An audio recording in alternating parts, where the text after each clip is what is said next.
محترم بزرگوں، عزیز بھائیوں اور دینی دوستوں، سال کے 12 مہینے اللہ رب العزت نے بنائے ہیں، اور ہر مہینے کے اندر دنوں کی تعداد اور ہفتے کے اندر دنوں کی تعداد بھی اللہ تعالیٰ نے متعین فرمائی۔ ہر دن اللہ کی طرف سے بنایا ہوا ہے۔ عمل کرنے والے کے لیے ہر دن اپنے ساتھ خیر لے کر آتا ہے، اور برائی کرنے والے کے لیے ہر دن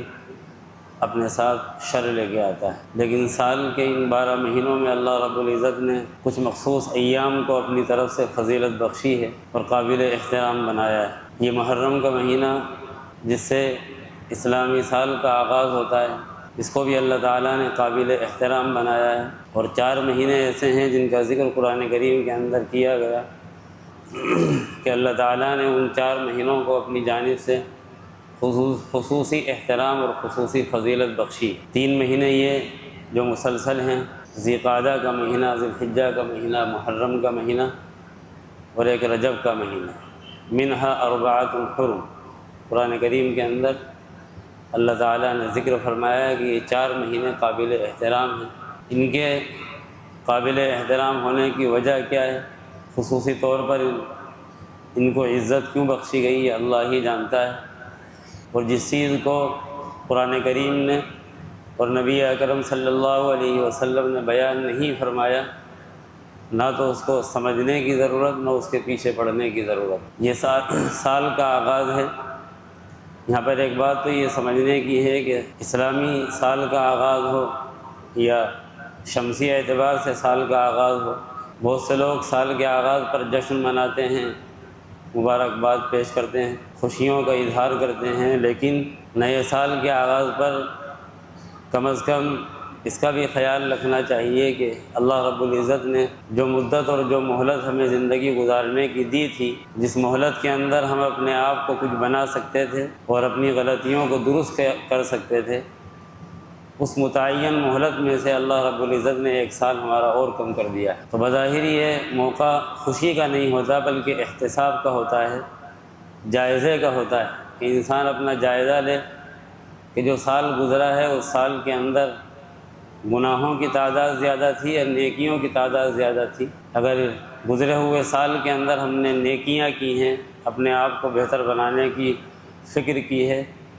تو آئندہ مزید اس کے اندر ہمیں انشاءاللہ ترقی کرنی ہے اور اللہ کا شکر ادا کرنا ہے کہ اس نے توفیق سے نوازا ہے۔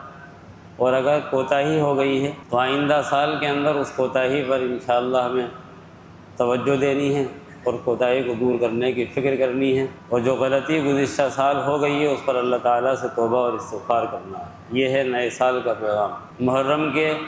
مہینے کو اللہ تعالیٰ نے فضیلت بخشی ہے، اور خصوصی طور پر محرم کے اس مہینے کے اندر 10 تاریخ کا دن ہے جو عاشوراء کا دن کہلاتا ہے۔ عاشوراء کے معنی ہی 10ویں دن کے ہوتے ہیں۔ یہ 10واں دن خصوصی طور پر اللہ کی طرف سے قابل احترام بنایا گیا ہے، عزت والا بنایا گیا ہے۔ اس سلسلے کے اندر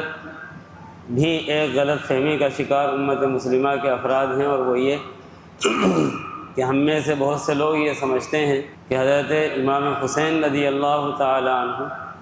جو نواسہ رسول ہیں صلی اللہ علیہ وسلم، ان کی شہادت کی وجہ سے 10 تاریخ جو محرم کی ہے اس کو فضیلت اللہ تعالیٰ نے عطا فرمائی، حالانکہ یہ غلط ہے۔ حضور اکرم صلی اللہ علیہ وسلم کی وفات کے ایک لمبے زمانے کے بعد، تقریباً 60 سال کے بعد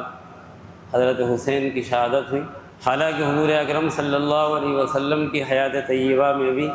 اس دن کا احترام کیا جاتا تھا، اور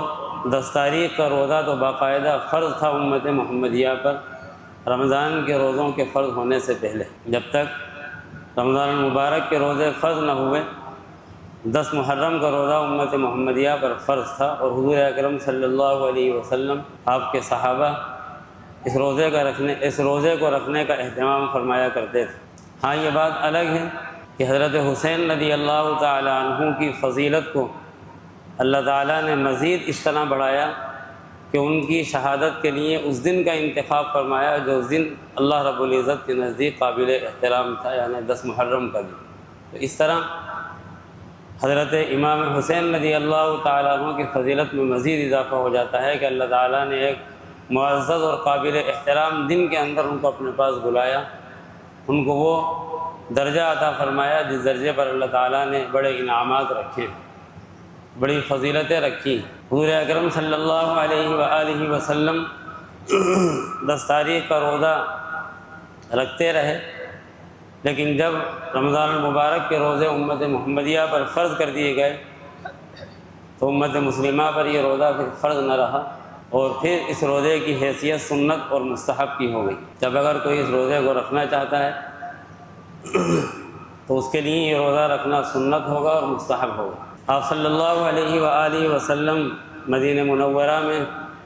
جب تشریف لائے تھے تو اس روزے کو رکھنے کا اہتمام فرماتے تھے،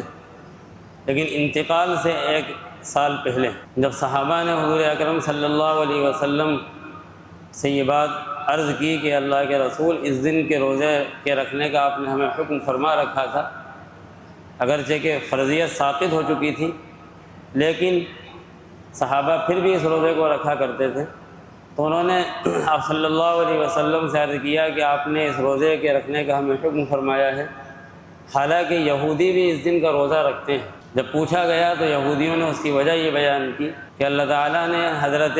موسیٰ علیہ السلام کو فرعون سے اور فرعون کے لشکر سے نجات عطا فرمائی تھی اسی تاریخ کو، یعنی 10 محرم کو۔ ہم اسی کے شکریہ کے طور پر اس دن کا روزہ رکھتے ہیں۔ نبی اکرم صلی اللہ علیہ وسلم نے ارشاد فرمایا کہ نحن احق و اولا بموسیٰ، کہ موسیٰ کے اللہ کی طرف سے جو فضیلت عطا، موسیٰ کو جو اللہ کی طرف سے نجات دی گئی ہے فرعون کی جانب سے، اس کا شکر ادا کرنے کے زیادہ حقدار ہم ہیں، کیونکہ موسیٰ کے طریقے کو ماننے والے ہم، اللہ کے احکام کی تابعداری کرنے والے ہم ہیں، لہذا اس حق کو ہم ادا کریں گے۔ اور پھر یہودیوں کی مشابہت سے بچنے کے لیے آپ صلی اللہ علیہ وسلم نے ارشاد فرمایا کہ لئن بقیت الی قابل لأصومن التاسع، کہ اگر انشاءاللہ میں آئندہ سال بقید حیات رہا اور زندہ رہا تو اس 10 تاریخ کے ساتھ میں 9 تاریخ کا روزہ اور ایک روایت کے مطابق 11 تاریخ کا روزہ ملا کر رکھوں گا تاکہ یہودیوں سے مشابہت نہ ہونے پائے۔ ایک حدیث پاک کے اندر حضور اکرم صلی اللہ علیہ وسلم نے چونکہ یہ بات ارشاد فرمائی ہے کہ من تشبہ بقوم فہو منہم، کہ جو لوگ جن قوموں کا طریقہ اختیار کرتے ہیں، چاہے وہ رہن سہن کے اعتبار سے ہو، لباس اور پوشاک کے اعتبار سے ہو، وضع قطع کے اعتبار سے ہو، کھانے اور اٹھنے بیٹھنے کے طریقوں کے اعتبار سے ہو، جو غیروں کا طریقہ اختیار کرتے ہیں اللہ تعالیٰ ان کا حشر بھی انہی کے ساتھ فرمائے گا۔ تو اس ظاہری مشابہت سے بچنے کے لیے، جو کہ اصلاً مشابہت نہیں تھی، ایک عبادت تھی جس عبادت کا حکم اولاً فرض کے درجے میں تھا جو اللہ کی طرف سے دیا گیا تھا 10 محرم کا روزہ، لیکن جب فرضیت ساقط ہو گئی تو اس عبادت کے اندر کوئی مشابہت ایسی نہیں تھی، لیکن امت محمدیہ کو یہ سبق دینے کے لیے کہ ان سے کسی بھی طرح کی مشابہت نہیں ہونی چاہیے، آپ صلی اللہ علیہ وسلم نے یہ ارشاد فرمایا کہ اگر میں آئندہ سال زندہ رہا تو 10 تاریخ کے روزے کے ساتھ یا تو 9 تاریخ کا روزہ یا 11 تاریخ کا روزہ ملا کر رکھوں گا تاکہ ان سے مشابہت نہ ہونے پائے۔ لیکن آپ صلی اللہ علیہ وسلم کی وفات ہو گئی اور آپ یہ عمل کر نہ سکے، لیکن چونکہ آپ صلی اللہ علیہ وسلم کی خواہش تھی، اس خواہش کے مطابق صحابہ نے یقیناً عمل کیا ہوگا، لیکن اس دور کے اندر چونکہ یہودی 10 تاریخ کا روزہ رکھتے نہیں ہیں، اب اگر ہم حضور اکرم صلی اللہ علیہ وسلم کے ارشاد پر عمل کرنا چاہتے ہیں اور آپ کی خواہش کے مطابق ہم 2 دن کا روزہ رکھیں تو یقیناً یہ اعلیٰ درجے کی چیز ہے کہ ہم 10 تاریخ کے ساتھ میں 9 تاریخ کا یا 10 تاریخ کے ساتھ میں 11 تاریخ کا روزہ ملا کر رکھ لیں، اور اگر ہم 9 کا نہ رکھیں اور 11 کا نہ رکھیں، صرف 10 کا رکھیں تو اس کے اندر بھی کوئی حرج نہیں ہے، اس لیے کہ اس زمانے کے اندر مشابہت ختم ہو چکی ہے۔ اور آپ صلی اللہ علیہ وسلم نے اس روزے کی فضیلت یہ بیان فرمائی کہ احتسب علی اللہ ان یکفر السنۃ التی قبلہ، کہ میں اللہ تعالیٰ سے امید کرتا ہوں کہ عاشورہ کے دن کے روزے کی بدولت اللہ تعالیٰ 1 سال پہلے کے گناہوں کو معاف فرما دے گا۔ اس طریقے سے عرفہ کے روزے کی فضیلت ہے کہ عرفہ کا روزہ رکھنے پر اللہ تعالیٰ 1 سال پہلے کے اور 1 سال آئندہ کے گناہ معاف فرما دیتا ہے۔ عاشورہ کے روزے کی فضیلت آپ صلی اللہ علیہ وسلم نے یہ بیان فرمائی کہ 1 سال پہلے کہ اللہ تعالیٰ گناہوں کو معاف فرما دے گا۔ لیکن چونکہ حضور اکرم صلی اللہ علیہ وسلم نے اسی مہینے کے اندر اور عاشورہ کے دن کے تعلق سے مشابہت سے بچنے کے لیے منع فرمایا، لہذا ہمیں اس مہینے کے اندر ایک بڑا سبق ملتا ہے کہ ہم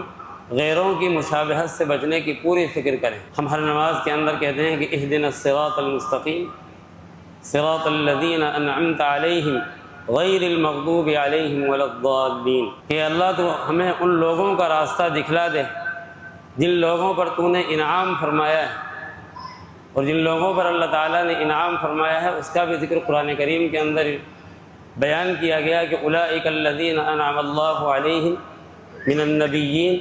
والصدیقین والشہداء والصالحین وحسن اولئک رفیقا، کہ جن پر اللہ تعالیٰ نے انعامات کی بارش فرمائی ہے اس دنیا کے اندر اور آخرت میں بھی وہ اللہ کے منظور نظر ہوں گے، وہ انبیاء ہیں، شہداء ہیں، صدیقین ہیں اور صالحین ہیں۔ تو جب ہم یہ کہتے ہیں کہ اہدنا الصراط المستقیم، تو ہم اللہ تعالیٰ سے درخواست کرتے ہیں کہ سیدھے راستے کی ہمیں تو ہدایت عطا فرما دے، سیدھے راستے پر چلا دے، اور سیدھا راستہ انہی لوگوں کا راستہ ہے جن پر اللہ تعالیٰ نے انعامات فرمائے ہیں۔ اور ساتھ ساتھ ہم اللہ تعالیٰ سے اس کی بھی درخواست کرتے ہیں کہ غیر المغضوب علیہم ولا الضالین، کہ جن لوگوں پر تیرا غضب نازل ہوا اور جو گمراہ ہوئے تو ان لوگوں کے راستے پر نہ لے جانا، اس لیے کہ وہ راستہ صراط مستقیم کا نہیں ہے، وہ سیدھا راستہ نہیں ہے، وہ راستہ تجھ تک پہنچنے والا راستہ نہیں ہے، وہ راستہ وہ نہیں ہے جو راستہ حضور اکرم صلی اللہ علیہ وسلم نے دکھلایا ہے۔ وہ قرآن کریم کی اس آیت کے اندر مغضوب علیہ ولا الضالین، ان دو لفظوں کے اندر، ان دو جملوں کے اندر یہود اور عیسائیوں کا ذکر کیا گیا ہے کہ جو لوگ اللہ رب العزت کو مانتے تھے لیکن رسالت کا انکار کرتے تھے، انہوں نے حضور اکرم صلی اللہ علیہ وسلم کو نہیں مانا۔ جو لوگ حضرت موسیٰ کے ماننے والے تھے وہ حضرت موسیٰ کو ہی مانتے رہے، حضور اکرم صلی اللہ علیہ وسلم کی رسالت کا اقرار انہوں نے نہیں کیا۔ اور جو عیسیٰ کو مانتے تھے وہ عیسیٰ علیہ السلام کو مانتے رہے اور انہوں نے حضور اکرم صلی اللہ علیہ وسلم کی رسالت کا اقرار نہیں کیا۔ اور نبی اکرم صلی اللہ علیہ وسلم کے تشریف لانے کے بعد جو آپ کو نبی نہ مانے، چاہے اس سے پہلے کسی کو بھی نبی مانتا رہا ہو، تو وہ کافر ہے۔ اور آپ صلی اللہ علیہ وسلم نے ایک موقع پر یہ بات بالکل صاف فرما دی تھی کہ اگر موسیٰ بھی زندہ ہوتے تو ان کو میری اتباع کرنی ہی پڑتی۔ حضرت عیسیٰ علیہ السلام بھی جب آسمان سے اتارے جائیں گے تو امت محمدیہ کے فرد بنا کر اتارے جائیں گے، آپ صلی اللہ علیہ وسلم کی نبی کی امتی بن کر اتارے جائیں گے۔ تو کسی یہودی کے لیے اور کسی عیسائی کے لیے یہ ممکن ہی نہیں تھا کہ وہ اپنی پرانی شریعت پر زندگی گزارے، لہذا وہ کافر قرار پائے، اللہ کی طرف سے ان کے اوپر غضب نازل ہوا اور اللہ کی طرف سے وہ گمراہ قرار دیے گئے۔ تو ہم اپنی زندگی پر غور کریں کہ کتنے طریقے ایسے ہیں جو ہم نے یہودیوں کے اختیار کر رکھے ہیں، کتنے طریقے ایسے ہیں جو عیسائیوں کے ہم نے اختیار کر رکھے ہیں۔ ہم اپنے آپ کو مسلمان تو کہتے ہیں لیکن ہم اپنے کھانے پینے کے اندر، رہن سہن کے اندر، پوشاک اور لباس کے اندر اور وضع قطع کے اندر بہت سے ایسے طریقے اختیار کر چکے ہیں جن طریقوں سے ہمیں بچنا ضروری ہے۔ اور یہ محرم کا پیغام، جب آپ صلی اللہ علیہ وسلم نے یہ پسند نہیں فرمایا کہ عبادت ان کے طریقے کے مطابق ہو بلکہ عبادت کو بھی آپ نے تبدیل فرمایا، تو آپ صلی اللہ علیہ وسلم ایک مسلمان کے تعلق سے یہ کیسے پسند فرما سکتے ہیں کہ اس کا لباس غیروں کا ہو، اس کا کھانا پینا غیروں کے طریقے کے مطابق ہو، اس کا اوڑھنا پہننا، اس کا کھانا کمانا غیروں کے طریقے کے مطابق ہو۔ وہ جب باہر بن کے نکلتا ہے تو مسلمان بن کے نکلتا ہے، دوسروں کو تعلیم دیتا ہے تو اسلامی تعلیمات دیتا ہے، لیکن جب اپنی گھر کی زندگی کے اندر ہوتا ہے تو اپنے باپ سے مجبور ہوتا ہے، اپنی ماں سے مجبور ہوتا ہے، اپنی بیوی سے مجبور ہوتا ہے، اپنے بچوں سے مجبور ہوتا ہے، اور یہودیوں اور عیسائیوں کے طریقے پر وہ چلنے کی کوشش کرتا ہے بلکہ مجبور ہو کر چلتا ہے۔ ایسے انسان کو شریعت نے پسند نہیں کیا۔ آپ صلی اللہ علیہ وسلم کی ناراضگی ہے ایسے انسان کے ساتھ، اور خدا نہ خواستہ اگر ہم توبہ نہ کر پائے تو کل اللہ رب العزت نے یہ کہہ کر ہمیں ٹھکرا دیا کہ تم نے جن لوگوں کا طریقہ اختیار کیا تھا انہی کے صف میں جا کر کھڑے ہو جاؤ، امت محمدیہ سے تمہارا کوئی واسطہ نہیں ہے، تو ہم اللہ رب العزت کے سامنے کچھ کہہ نہیں سکتے۔ وہ مکمل اختیار رکھنے والی ذات ہے، وہ جس طریقے سے غفور ہے اور رحیم ہے، وہ قہار اور جبار بھی ہے۔ اگر وہ پکڑ کرنے پر آ جائے تو وہ ایسی پکڑ کر سکتی ہے کہ کوئی اس کی پکڑ سے بچا نہیں سکتا، اور اگر وہ رحم کرنا طے فرما لے تو اس کے رحم کو کوئی ٹال نہیں سکتا۔ اس لیے ہمیں اپنی زندگی پر غور کرنا ہے۔ محرم میں جہاں بہت سی چیزوں کو ہم اپنانے کی فکر کرتے ہیں، وہیں ہمیں محرم کے اس مہینے کے اندر بہت سی چیزوں کو چھوڑنے کی بھی فکر کرنی ہے، اور اس کے اندر ایک ہے مشابہت، کہ ہمیں مشابہت سے بچنا ہے۔ ہندوؤں کی مشابہت سے بچنا ہے، یہودیوں کی مشابہت سے بچنا ہے، اور غیروں کے اندر عیسائیوں کی مشابہت سے بچنا ہے۔ بہت سی ایسے مثالیں ہیں جو یہاں پر دی جا سکتی ہیں، لیکن وقت نہیں ہے۔ ہم سمجھ سکتے ہیں کہ کون سے طریقے ہم نے ان کے اختیار کر لیے ہیں۔ اسی طرح اس دن کے تعلق سے ہمیں جو محرم کی 10 تاریخ کا دن ہے، اس بات کی بھی فکر کرنی ہے کہ کوئی ایسا طریقہ اختیار نہیں کریں ہم جو بدعت کہلاتا ہے۔ حضور اکرم صلی اللہ علیہ وسلم سے ایک حدیث کے اندر یہ تو ثابت ہے کہ اس دن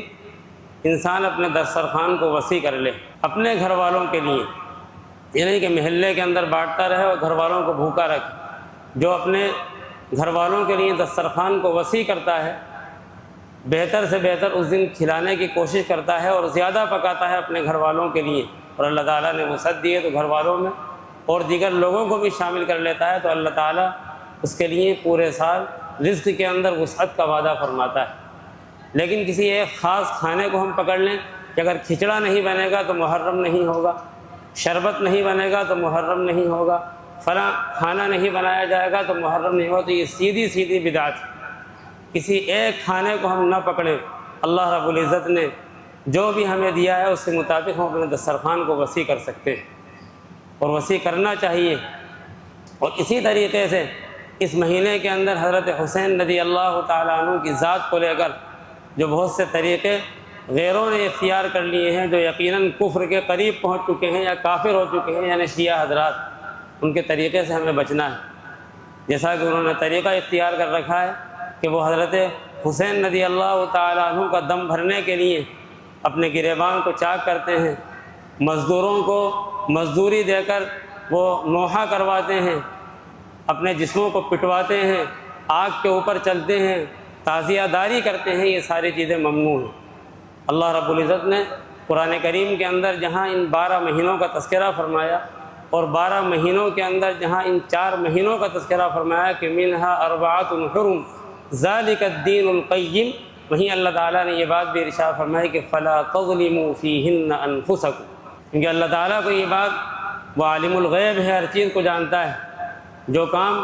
حضرت آدم سے پہلے ہوا وہ بھی اس کے علم میں تھا، اور حضرت آدم سے لے کر آج تک ہو چکا ہے وہ بھی اللہ کے علم میں ہے، اور آج سے لے کر قیامت تک جو ہوگا وہ بھی اللہ کے علم میں ہے۔ اللہ کو معلوم تھا کہ امت چاہے وہ کسی کی امت ہو، موسیٰ کی امت ہو یا عیسیٰ کی امت ہو یا داؤد کی ہو یا کسی اور کی ہو، یوشع کی ہو یا جناب محمد الرسول اللہ صلی اللہ علیہ وسلم کی امت ہو، ان مہینوں کے اندر یقیناً وہ زیادتیوں کا عمل کریں گے۔ اس لیے اللہ نے یہ بات پہلے ہی بیان فرما دی کہ فلا تظلموا فیہن انفسکم، کہ ان مہینوں کے اندر تم اپنے آپ پر زیادتیاں نہ کرنا۔ آج ہم دیکھتے ہیں کہ کتنے مسلمان ایسے ہیں جو خاص کر محرم کے مہینے کے اندر اپنے اوپر زیادتی کرتے ہیں۔ ایک حدیث پاک کے اندر آپ صلی اللہ علیہ وسلم نے ارشاد فرمایا کہ لیس منا من ضرب الخدود وشق الجیوب ودعا بدعوى الجاہلیہ، کہ ہم سے اس کا کوئی تعلق نہیں جو گریبان پھاڑتا ہے،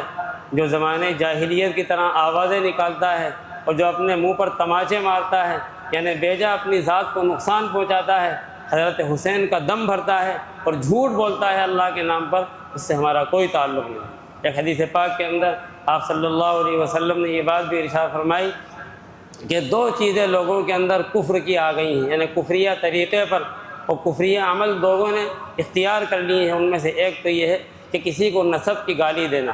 اور دوسرا یہ ہے کہ بیان کر کے رونا، کسی کی خوبیاں بیان کر کے رونا، نوحہ کرنا، کسی میت پر چلانا اور اس کے لیے اپنے آپ کو مارنا اور اپنے آپ کو تکلیفیں پہنچانا، یہ کفری عمل ہے۔ آپ صلی اللہ علیہ وسلم نے ان تمام چیزوں سے منع فرمایا ہے۔ الحمدللہ ہمارے علاقے کے اندر بہت سے کام ایسے ہیں جو نہیں ہوتے ہیں، لیکن جو بدعات ایسی ہیں جن کو ہم نے پکڑ لیا ہے، اس مہینے کے اندر ہم کوشش کریں کہ ان بدعات کو چھوڑیں گے۔ نہ ہم شربت بنائیں گے، نہ ہم کھچڑے کے بنانے کی پابندی کریں گے، نہ ہم تعزیہ داری کے اندر شرکت کریں گے، نہ ہم کسی بھی طرح ان لوگوں سے تعلق اور محبت رکھیں گے جو اس مہینے کے اندر حضرت حسین کے نام پر چلاتے ہیں، چیختے ہیں، کالے کپڑے پہنتے ہیں اور حضرت حسین کے نام پر نوحہ کرتے ہیں۔ حضرت حسین تو یہ پیغام دے کے گئے ہیں کہ یہ میری شہادت اور یہ میرا مرنا اور یہ میرا جینا اللہ کے لیے تھا۔ ہم اس مہینے سے یہ پیغام لے سکتے ہیں حضرت حسین کی شہادت سے کہ جس طریقے سے اللہ کے لیے حضرت حسین جیے ہم بھی انشاءاللہ جئیں گے، اور جس طریقے سے حضرت حسین اللہ کے لیے مر گئے انشاءاللہ ہم بھی اپنی جان اللہ کی ذات کے لیے قربان کر دیں گے۔ قتل حسین اصل میں مرگ یزید ہے، اسلام زندہ ہوتا ہے ہر کربلا کے بعد۔ کربلا آئی، حضرت حسین کی شہادت عمل میں آئی، تو حضرت حسین کی شہادت عمل میں آ جانے کے بعد میں اللہ رب العزت نے اسلام کو بلندی عطا فرمائی۔ ہم میں سے بھی ہر انسان یہ طے کر کے یہاں سے جا سکتا ہے کہ انشاءاللہ ہم اسلام کی بلندی کا سبب بنیں گے، ہم ایسے بن کے دکھائیں گے کہ لوگ ہمیں دیکھیں گے اور اسلام قبول کریں گے، نہ کہ ہم ایسے بنیں گے کہ لوگ ہمیں دیکھ کر اسلام سے بھاگنے والے، اسلام سے بدکنے والے اور یہ کہنے والے بن جائیں کہ اسلام کتابوں میں نظر آتا ہے لیکن اسلام انسانوں میں نظر نہیں آتا، بلکہ ہم ایسے بنیں کہ جب ہمیں غیر دیکھے تو وہ یہ کہنے پر مجبور ہو جائے کہ نہیں، جو اسلام ہم نے قرآن کے اندر پڑھا ہے، جو اسلام ہم نے حدیثوں کے اندر پڑھا ہے، وہ اسلام ہمیں مسلمانوں کے چہروں کے اندر، مسلمانوں کے رہنے کے اندر، مسلمانوں کی بول چال کے اندر، مسلمانوں کی وضاقتہ کے اندر اور مسلمانوں کے لباس اور پوشاک کے اندر نظر آتا ہے۔ اللہ رب العزت ہمیں کہنے اور سننے سے زیادہ عمل کی توفیق عطا فرمائے۔ وآخر دعوانا ان الحمد للہ رب العالمین۔